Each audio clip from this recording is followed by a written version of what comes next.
Hello everyone, this is विपुल भाई। कैसे हो सबके सब यार। आज वाली वीडियो बहुत ज्यादा खास होने वाली है बिकॉज आज मैं किसी भी पेपर के बारे में नहीं बात करने वाला हूँ यार।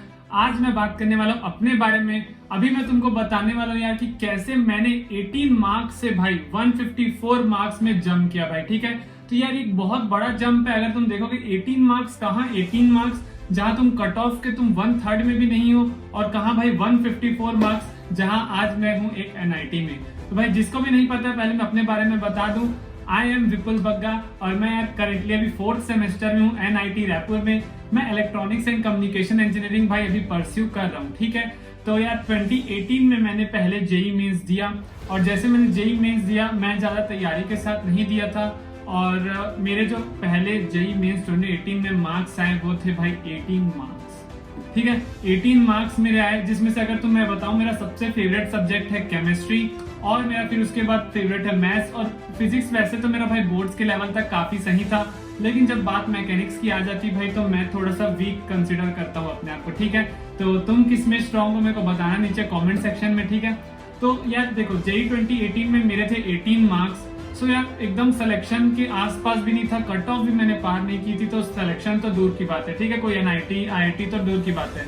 मेरा ड्रीम था कि मैं एनआईटी वारंगल से सीएससी लूं। ठीक है, तो 2018 में तो भाई दूर दूर तक वो चीज पॉसिबल नहीं थी।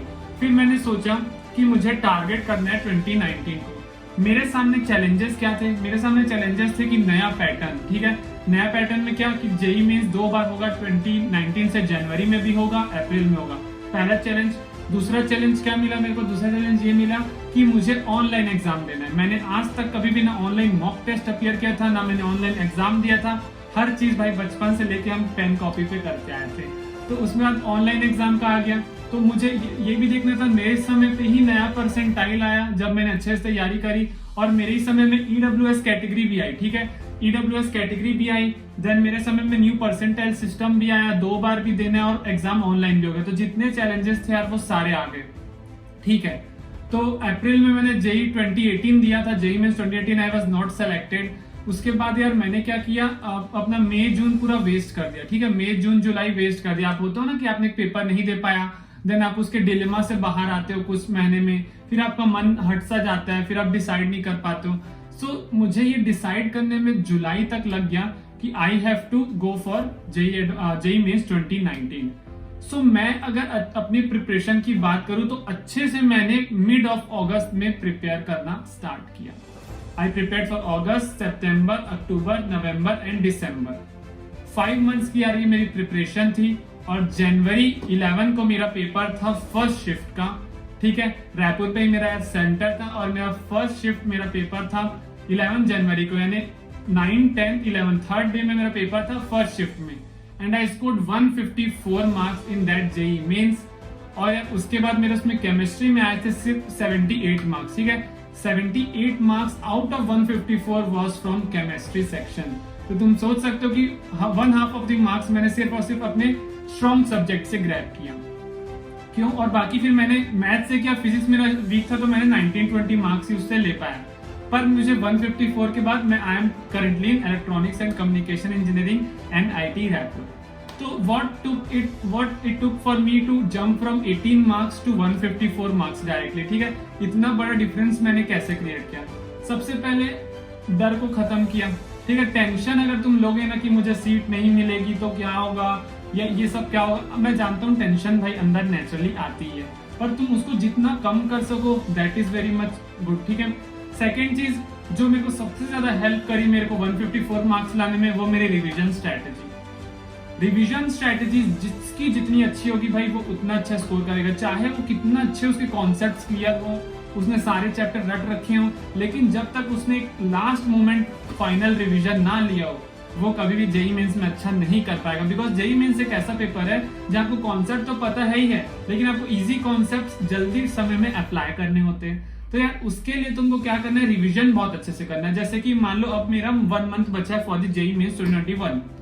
उसके लिए क्या करना है तुमको कि 1 मंथ का तुमको एक टाइम टेबल बनाना है कि 2 दिन I will give for this chapter, 2 days for, और एक चीज और 9 आवर्स से कम कोई नहीं पड़ेगा। तुम 3 आवर्स पर सब्जेक्ट दो, और एक दिन में यार दे दो कि 2 दिन मैं इस चैप्टर को रिवाइज करूंगा, 2 दिन इसको करूंगा, और पूरा एक शेड्यूल बना लो 1 मंथ का। और रिवीजन किससे करोगे? रिवीजन किससे करोगे? बुक से नहीं करोगे, किसी एनसीईआरटी बुक से नहीं करोगे, किसी भी बुक से नहीं करोगे, अपने खुद के हाथ से बनाए हुए शॉर्ट नोट से करोगे। मैं जब भी पढ़ता था यार, ठीक है, जैसे मैं एक रिवीजन में कभी भी कुछ नहीं होता है, ठीक है, तो जैसे मैंने पूरे चैप्टर्स कंप्लीट कर लिए and then I was revising, तो जब मैं रिवाइज कर रहा हूँ तो इंपॉर्टेंट पॉइंट्स मैं अंडरलाइन भी नहीं करता था, मैं उसको एक नए पेज में भाई लिख करके रखता था। तो जब मैं उसको नए पेज में से, मेरे पास एक मैंने पता नहीं क्यों, फॉर गॉड सेक पता नहीं क्यों मैंने कॉपी में नहीं लिखा वो चीज, और मेरे पास बहुत सारे पेजेस थे A4 साइज के। सो मैंने जैसे एस ब्लॉक पढ़ रहा हूँ तो एस ब्लॉक लिखूंगा, पॉइंट 1 2 3 4 करके ऐसे 25-30 पॉइंट्स बना लेता था चैप्टर के, और उसको स्टेपल कर दिया मेरा एक रेडी एस ब्लॉक। क्योंकि इसके बाद जब कभी भी मुझे एस ब्लॉक का पेपर देना हो या मॉक टेस्ट देना हो या कुछ भी करना हो, जस्ट वो 30 पॉइंट्स को पढ़ो and I am ready to go for. ठीक है, ऐसा रिवीजन स्ट्रेटेजी दी बेस्ट होता है और उसी से तुम ज्यादा स्कोर कर पाओगे। अब अगर आज से 2 दिन बाद तुम्हारा पेपर है तो तुम पूरा एनसीईआरटी फील तो नहीं ढूंढोगे कि वाला पॉइंट कहाँ है, तो बुक वो फील नहीं देगी, तुम अपने हैंड रिटन जो लोगे उसी से मिलेगी। अब तुम चाहोगे कि भैया कोई मेरे को दिला दे ऐसे नोट्स, तो नहीं, जब तक तुम अपने खुद के हाथों से नहीं लिखोगे वो फील नहीं आएगी और तुम वहां पे परफॉर्म नहीं कर पाओगे। अभी भी देर नहीं हुई है, आराम से चैप्टर पढ़ो एक बार स्पीड से, और वहां पे एक्स्ट्रा पॉइंट्स लिख के रखो ताकि तुम जेईई मेंस के पहले पढ़ सको। दूसरी चीज, पहले तो हो गया रिवीजन स्ट्रेटेजी इस तरह से, और दूसरी चीज मॉक टेस्ट। जब तक तुम मॉक टेस्ट एकदम उस सिचुएशन में नहीं देते जैसे तुम जेईई मेंस में देने वाले हो, तो मेरे जैसे 2018 में तुम्हारा भाई पैर कांपने लगेगा। ठीक है, मेरा वैसी बात है। तो तुमको क्या करना है कि अपना पीसी लेना है या तुम्हारा मोबाइल स्क्रीन, टैबलेट जो भी है, उसमें तुमको मॉक टेस्ट देना है, ना कि तुमको फिजिकली देना है। तुम देखना जेईई एडवांस के साइट में सारे पेपर्स आ गए हैं, अब तुमको बहुत सारे मॉक टेस्ट ऑनलाइन देखने को मिलते हैं। तो तुमको क्या करना है, सिर्फ उसको खोलना है, अपने पीसी में पूरा एनवायरनमेंट वैसे बनाना है, और 3 घंटा ना बीच में खाने को उठना, ना बीच में पानी पीने को उठना, उस तरह से देखो कि तुम जब 180 टारगेट कर रहे हो तो तुम 160, 150, 140 के अंदर एंड कर रहे हो क्या। अगर तुम टारगेट लेके चल रहे हो 150 और तुम्हारा 130, 120 आ रहा है, सो इट्स फाइन, वो बूस्ट अप हो जाएगा, बिकॉज जेईई में से क्वेश्चन इजी होते हैं। लेकिन अगर तुम टारगेट कर रहे हो 150 लेकिन तुम एंड अप कर रहे हो 40-50, सो वो अच्छी बात नहीं है। ठीक है, तो जिसको भी करना है वो रिवीजन बहुत अच्छे से करेगा और मॉक टेस्ट बहुत अच्छे से देगा। जितना जो कम टेंशन लेगा वो परफॉर्म करेगा। February session is very much important, because एक बार तुमने फेब्रुअरी में स्कोर कर दिया, फिर उसके बाद तुम्हारे पास कोई टेंशन नहीं रहेगी। तुम मार्च, अप्रैल, मई में अपना आराम से भाई खेल सकते हो, ज्यादा मार्क्स के लिए टारगेट कर सकते हो। तो फरवरी में पता चल गया तुम्हारे पास सीट ऑलरेडी है 150 मार्क्स पे, तो अब मैं मार्च में और बूस्ट करूंगा। सो फरवरी को यार फोड़ दो, रिवीजन नोट्स काफी अच्छे से बनाओ और उसको अच्छे से रिवाइज करो। इनऑर्गेनिक को सुबह रिवाइज करो, एक प्रॉपर टाइम टेबल बनाओ, मॉक टेस्ट रेगुलर दो, वीक की कम से कम 2 तो दे ही दो। ठीक है, वीक के 2 से 3 मॉक टेस्ट दो और अच्छे से प्रिपेयर करो फॉर योर जेईई मेंस 2021। और जिसको भी मेरे थ्रू केमिस्ट्री का क्रैश कोर्स करना है यार, तो उसको जेईई 2021 के लिए एक अलग ग्रुप है, जहां तुमको 1 मंथ में मैं केमिस्ट्री स्पीड से करा रहा हूं ताकि तुम्हारे 40-50 मार्क्स आ जाए केमिस्ट्री में। इजी चैप्टर्स मैंने चुन के वो रखा है, तो तुम वो अलग ग्रुप ज्वाइन कर सकते हो। और अगर कोई मेरा भाई है जो 11 से 12 जा रहा है, ठीक है, और जेईई एडवांस और मेंस 2022 को टारगेट करेगा नेक्स्ट ईयर, उसके लिए एक अलग बैच स्टार्ट की मैंने, टारगेट बैच, तो उसकी लिंक भी तुमको डिस्क्रिप्शन में मिल जाएगी, चेकआउट कर लेना।